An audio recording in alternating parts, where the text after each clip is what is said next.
Florida State probably needs to beat Florida more than it needs to beat Louisville. Like, you could probably get one over on Louisville, and we would be okay with that because we all think Louisville is a good to decent team. But Florida carries a lot of weight. And the reason they carry a lot of weight is because of what they did last week against Missouri, where, for whatever reason, Missouri did what I said I would do, which is, hey, where's Luther Burden, our best player, and just said, throw it up. And then Florida was like, yeah, we'll let him catch it. And then we're going to let a kicker chomp on us. Yikes. Then we got a Florida team that beat up on a Tennessee team that I really thought was going to be good at the Swamp, and that's where this game is being played. So Florida, who again, I don't think is that good by its record, I think it's on par with Louisville. And I think we're inclined to give Florida just a little bit more of an edge if we're talking about Louisville versus Florida. Now, they would say, hey, RJ, didn't we beat Notre Dame?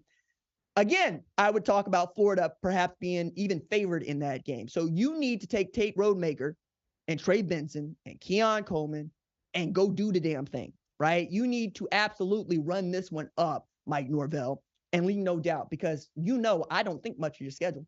And I don't think much of the ACC. I think it's watered down. I think it's a year in which you caught a Clemson team that doesn't figure out its identity until Tyler from Spartanburg absolutely got into Dabo Swinney about how much money he makes and compared him to Terry Bowden. And then all of a sudden, we got to see the Clemson that we know about.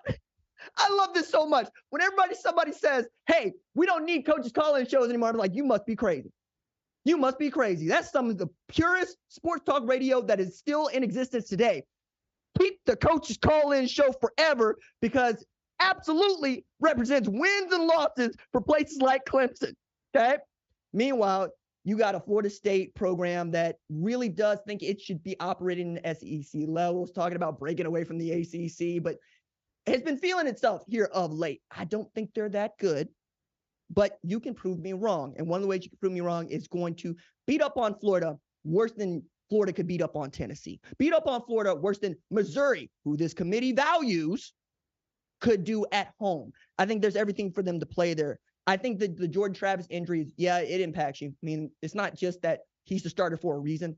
It was very clear that those players and that coaching staff trusted, believed, and loved that man. And it was very clear that Noles fans trust, believe, and love that man too. And I'll be the first to tell you, it wasn't always going smooth for Jordan Travis out there. Matter of fact, we were talking about maybe Tate Rodemaker needs to be the dude, okay? Everybody's looking at Mackenzie Milton going, why isn't this dude the guy? Why are we seeing so much Jordan Travis out here? Mike Norvell saw something, and it has come to pass, right? Again, Jordan Travis in the spot that I think Blake Corum was in last year, which is to say, you win your rivalry game, you play big in it, you win your ACC title game, you play big in it, you probably win the Heisman Trophy, right? If there's some other things go that way. If you like what you've seen, consider subscribing to the #1 college football show on YouTube, the Fox Sports app, or wherever you get your podcast.